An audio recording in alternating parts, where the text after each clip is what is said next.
আরেকটা হচ্ছে লিখিতভাবে, সরাসরি উপস্থিত না থাকলে লিখিতভাবে বায়াত প্রদানের সুযোগ আছে। যেমন নাজ্জাশী অবস্থান করছিলেন আবিসিনিয়ায়, সেখান থেকে তিনি পত্র লিখে নবীজির কাছে বায়াত প্রদান করেছিলেন। মানে নাজ্জাশী, যিনি আবিসিনিয়ার বাদশাহ ছিলেন, খ্রিস্টান ছিলেন, তিনি ইসলাম গ্রহণ করেছিলেন।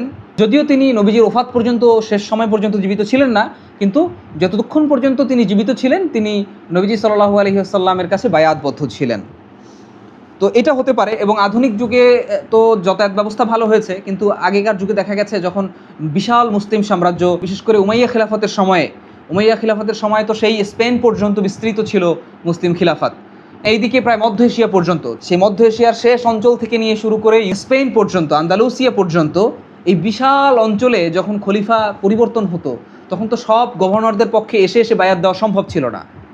তো তারা কিভাবে বায়াত দেবেন তাহলে? বা বিভিন্ন অঞ্চলের যে মুসলিম নেতৃবৃন্দ ছিলেন তারা কিভাবে বায়াত দিবেন?